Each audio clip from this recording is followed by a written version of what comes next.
apparently they do. So this is the first take of playing the new D&D game Dark Alliance on the Xbox Game Pass. This game does look incredibly fun,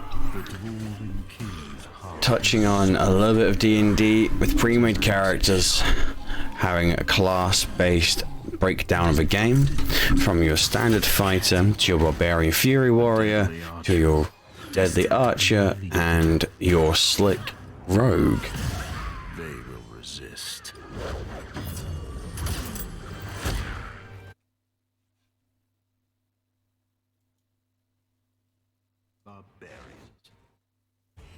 The only worst part with this game is this part here you cannot skip past. So every time you jump into the game, you are left, unfortunately, with this.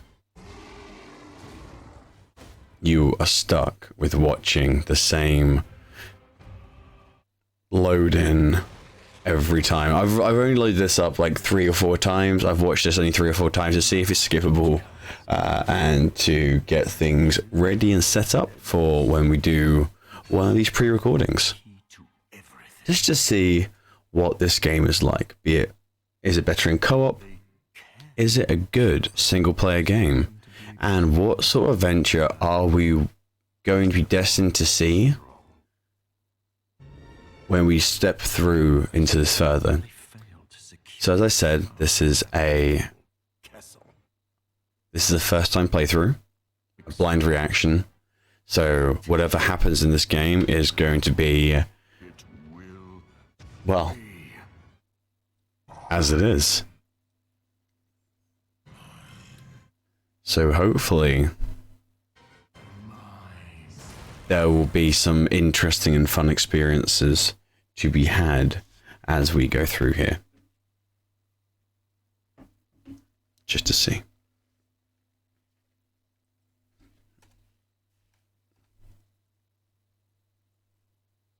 Alright, I've selected my character. I am the ranger / archer because I thought it'd be slightly better to use something I feel a bit more comfortable with. As it is so far, the reactions of moving from using the W, A, S, and D keys are pretty fluid, to say the least. We can manage the online or offline session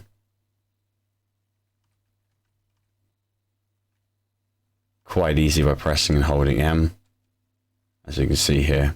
Quick play online or custom game online. That's pretty good. Merchants. So they get free health potions. Okay, cool. I've got a store full of them when you need more. Nice. Well, we can always do with some. I like how it reacts to the character. That's pretty cool. I mean, you can upgrade by having crystals and money, which is a good sort of start for this. Gives a brief breakdown of our defense, attack, critical chance, I'm guessing, and then all-out attack power overall, or our current thing. The breakdown of what resources we have in the bottom left-hand side, as well as our gold. So hopefully with this, this will be quite nice overall. So what I'm going to do is I'm just going to quickly tab over and not close down, but kind of stick a few things into the background so you don't have any sort of things blocking any parts of this right now. So I'm going to move the sub bar, get rid of that. Get rid of latest follower, get rid of the overlay, and get rid of the widget. And Dixper. Right, there we go. We now have a free and open thing here. Right, we can buy upgrading crystals.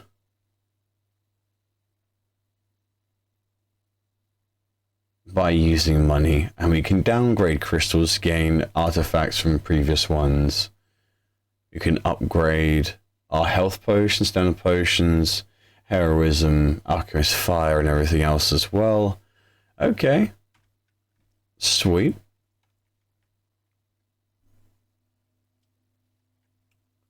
Few trophies. Okay.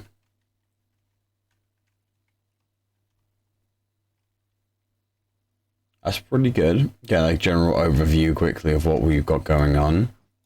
Alright, so first mouse click is melee, but with kicks. Okay. And then second click is arrows. Broken down into pressing and holding and tapping into a 3-hit combo as well. Nice breakdown, nice quick swift executions of the attacks, allowing for hopefully swift, keen, and easily adjustable combat. So hopefully with that, we'll see what it's like in here. We'll probably record for about 40 minutes, and then we'll make a quick assessment after the first 40 minutes of gameplay of where we stand and is this game worth getting. Right now it is free on the Xbox Game Pass, so if you've got the Xbox Game Pass, I recommend giving it a go, because you've got nothing to lose when you play. Right, Trials of Tempest. This is a tutorial-based mission, giving a good understanding of what we're doing to begin with. And it's very much a Nexus / dungeon crawler, so it's not a complete continuation of one storyline in an open world. It is much like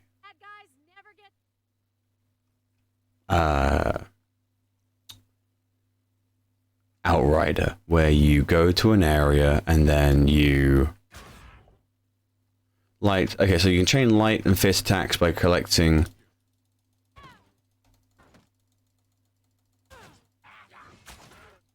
alright, so hold control to aim. Alright, sweet. Okay.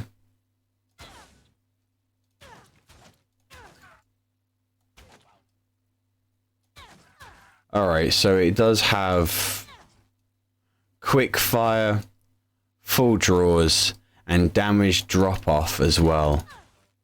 So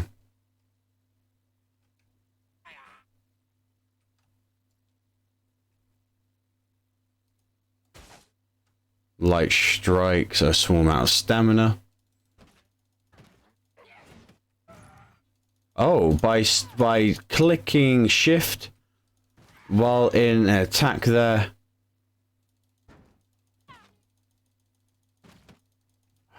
No, okay, so it's just part of the combo. Okay.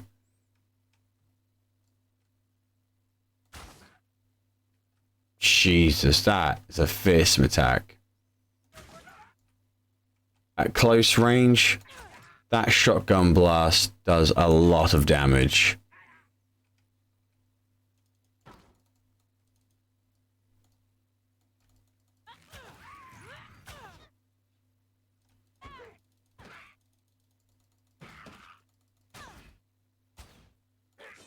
Tap the second button to get fierce attacks. Combined a few of them together.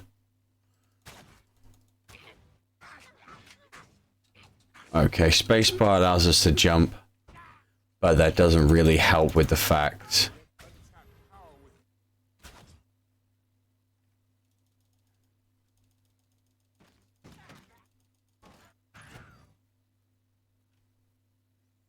so the brief tutorial just helps you with understanding your character that you've chosen, allowing you to combat enemies a little bit easier, breaking down remedial based objectives with a simple 3 strikes, and you should have repeated it enough. Okay, you can do some pretty cool slam down attacks Do I have to go into control for this one to work? Yes, I do.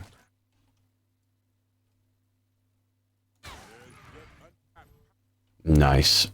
Quick breakdown for the main objective for that. And right there feels like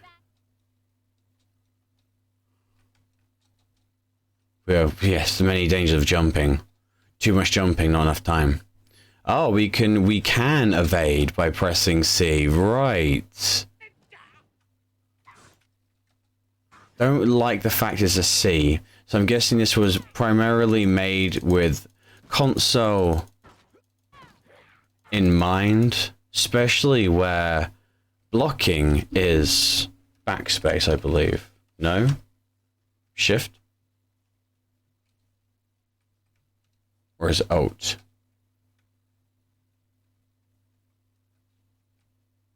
Not quite sure how you block in this game.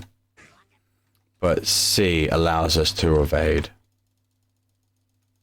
Quite easily as well.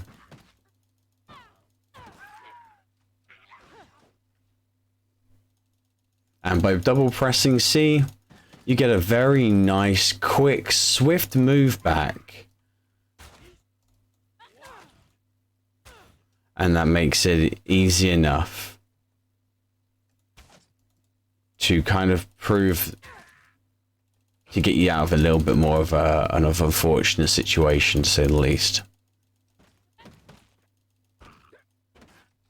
So, by pressing C, we get a dash going on, allowing us to get out of the way of things. Now, is it tab? That is... Ah, okay, tab. Tab is to block.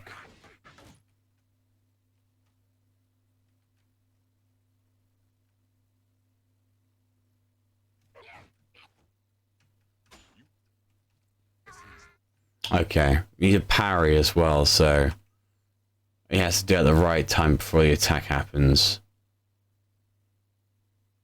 So we'll see how well parrying works within this. But I have a slight feeling that this game was intended with console primarily in mind, with porting it over to PC afterwards. Parrying, like with any other game, only gives you a very, very small chance or very small window to get in with the very small window to get it kind of knocked out and done. So that is the only unfortunate part with that. Lock on with targets with pressing that. Okay, cool.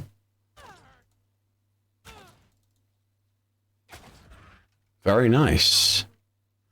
Alright, so locking on to a single target obviously does give us the sort of handy effects of being able to just make sure that we can kind of happily deal with entities.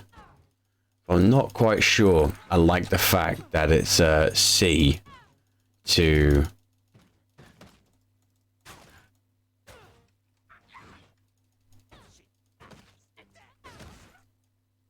Oh wow, that was nice. We pressed R and it unlocked my ultimate.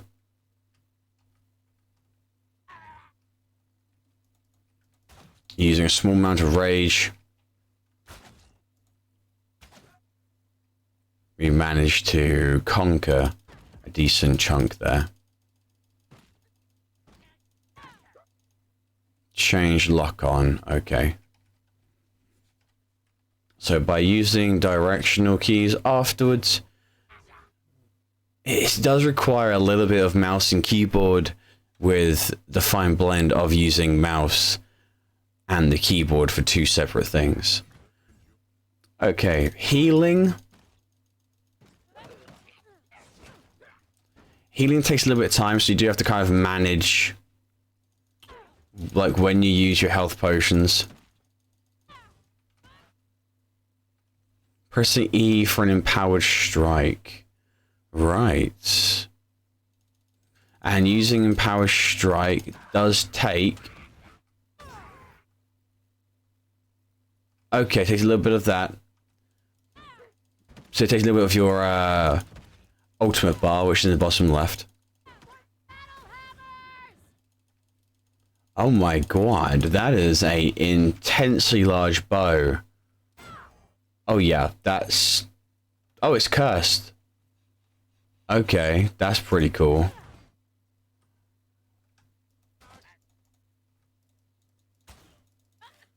So perform an empowered strike as well. Alright, so we definitely need to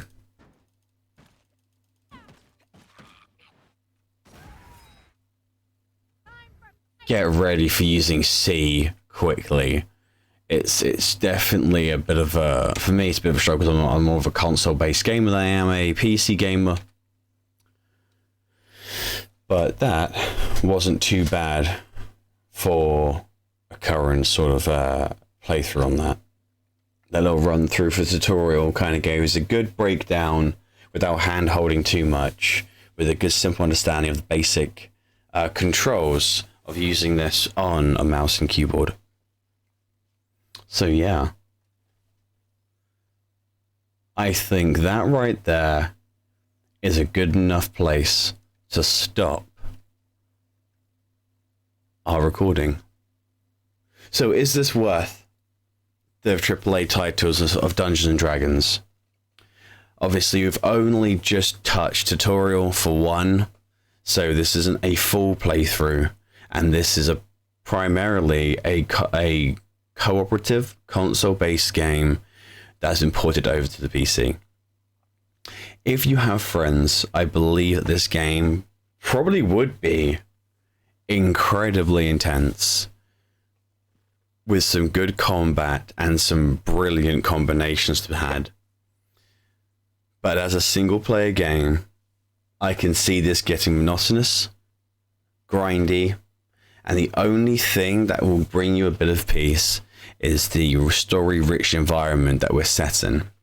Because obviously we saw right at the beginning, through the little cutscene, what we are to expect. So, is it worth a AAA title? Probably not. It's definitely going to go in that one of, it's worth money, yes. I would probably say maybe the £30 mark might be good. If you've got the Xbox Unlimited Pass, the Game Pass, I recommend downloading it for free because you've got nothing to lose and everything to gain. It will probably give you a decent amount of hours, something to sink your teeth into, with a nice mismatch of all the classes to play from. So all in all, I would definitely say, yes, purchase this game when it's on sale. Get the game while it's free, and play it to your heart's content with your friends. Thank you for taking the time to watch.